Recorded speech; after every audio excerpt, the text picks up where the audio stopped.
శ్రావణ మాసం ఆధ్యాత్మికత పండుగల మాసం. నమస్తే. ఈరోజు మనం అత్యంత పవిత్రమైన ఆనందకరమైన శ్రావణ మాసం గురించి తెలుసుకుందాం. శివుడికి అమ్మవారికి ప్రీతికరమైన ఈ మాసం వర్షాలతో ప్రకృతిని పులకింపజేస్తూ మన మనసులలో భక్తిని నింపుతుంది. మరి శ్రావణ మాసం విశిష్టత ఏంటి? ఈ మాసంలో వచ్చే పండుగలు ఏవి? వాటిని ఎలా జరుపుకోవాలో వివరంగా తెలుసుకుందాం పదండి. శ్రావణ మాస ప్రాముఖ్యత. శ్రావణ మాసం శివుడికి అత్యంత ప్రీతికరమైనది.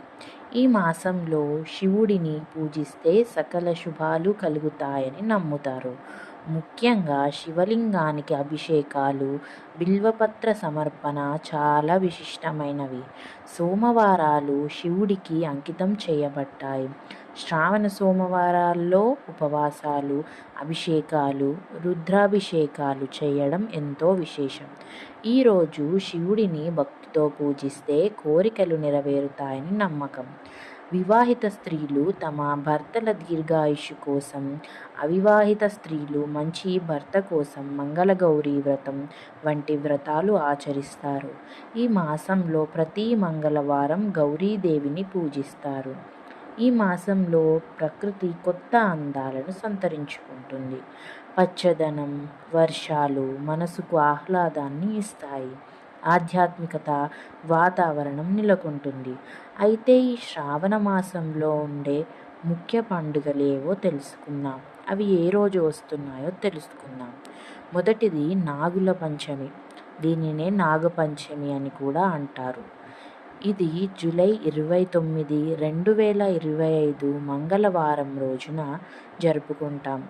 దీనిని ప్రత్యేకంగా నాగుల దేవతలను పూజించే పండుగగా గుర్తిస్తాం. పాములను దేవతలుగా భావించి వాటికి పాలను సమర్పించి పూజిస్తారు. దీనిని ఎలా జరుపుకోవాలి? పుట్టలో పాలు పోయడం, నాగుల విగ్రహాలకు పూజలు చేయడం, నాగదేవతా స్తోత్రాలు పఠించడం, కథలు వినడం, ఇలా ఈరోజు పూజను జరుపుకోవాలి. రెండవది వరలక్ష్మి వ్రతం. ఇది ఆగస్టు 8, 2025 శుక్రవారం రోజున జరుపుకుంటాం. ఈ రోజున లక్ష్మీదేవిని పూజించే పండుగ. ముఖ్యంగా వివాహిత స్త్రీలు ఆచరిస్తారు. ఈరోజు లక్ష్మీదేవిని శ్రీయంత్రం లేదా కలశం రూపంలో ఆవాహన చేసి పూజిస్తూ ఉంటారు. దాని వలన అష్టైశ్వర్యాలు, ధనలాభం, దీర్ఘ సుమంగళి యోగం, కుటుంబ సౌభాగ్యం కోసం ఈ వ్రతాన్ని ఆచరిస్తూ ఉంటారు. ఈ వ్రతాన్ని లక్ష్మీదేవి ప్రతిమను అలంకరించి పూజలు, అష్టోత్తర శతనామావళి, కథలు, నైవేద్యాలు సమర్పిస్తారు.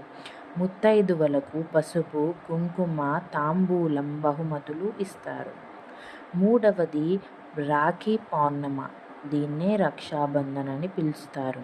ఇది ఆగస్టు 10, 2025 ఆదివారం రోజున జరుపుకుంటాం. ఇది అన్నా చెల్లెళ్ళు, అక్కా తమ్ముళ్ళ మధ్యన అనుబంధాన్ని బలపరిచే పండుగ. ఇది కేవలం రక్త సంబంధీకులకే కాదు, ఆత్మీయుల మధ్య కూడా బంధాన్ని గుర్తు చేస్తుంది. సోదరుల క్షేమం కోసం, వారు సురక్షితంగా ఉండాలని కోరుకుంటూ సోదరీమణులు పవిత్రమైన దారాన్ని లేదా రాఖీని కట్టి వారి ఆశీర్వాదం తీసుకుంటారు. సోదరులు సోదరీమణులకు రక్షణగా ఉంటానని వాగ్దానం చేస్తారు. ఈ పండుగను సోదరీమణులు తమ సోదరుల మణికట్టుకు రాఖీ కట్టి, తిలకం దిద్ది మిఠాయిలు తినిపిస్తారు. సోదరులు బహుమతులు ఇస్తారు. ఈ రోజున వటపూర్ణిమ, బలరాముని జయంతి కూడా జరుపుకుంటారు. నాలుగవది శ్రీకృష్ణ జన్మాష్టమి, అదే కృష్ణాష్టమి. ఇది ఆగస్టు 18, 2025 సోమవారం రోజున జరుపుకుంటాం. ఈ రోజున శ్రీకృష్ణుడి జన్మదినోత్సవం. ఈ రోజున భక్తులు ఉపవాసం ఉండి అర్ధరాత్రి కృష్ణుడి జననం జరిగినప్పుడు పూజలు చేస్తూ ఉంటారు. కృష్ణుడి ఆశీస్సుల కోసం బాలగోపాలుని పూజించడం ద్వారా సంతానం కలుగుతుందని నమ్మకం. కృష్ణుడి లీలలను స్మరించుకుంటూ భక్తిని పెంచుకుంటూ ఉంటారు.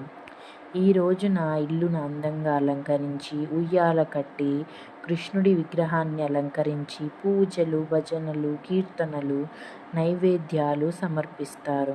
కొన్ని చోట్ల దహీ హండీ వంటి ఉత్సవాలు కూడా నిర్వహిస్తారు. శ్రావణ మాసం కేవలం పండుగలకు మాత్రమే కాదు, ఆధ్యాత్మికత చింతనను పెంచుకోవడానికి, కుటుంబ బంధాలను బలోపేతం చేసుకోవడానికి కూడా ఒక అద్భుతమైన అవకాశం. ఈ మాసంలో భక్తి శ్రద్ధలతో పూజలు చేసి దైవానుగ్రహం పొందాలని కోరుకుందాం. ఈ వీడియో మీకు నచ్చిందని ఆశిస్తున్నాను. శ్రావణ మాసం గురించి మీరు ఇంకేమైనా తెలుసుకోవాలనుకుంటే కామెంట్లో తెలియచేయండి. అలాగే ఈ వీడియోను లైక్ చేసి మీ స్నేహితులతో పంచుకోండి మరియు మా ఛానల్ను సబ్స్క్రైబ్ చేసుకోండి.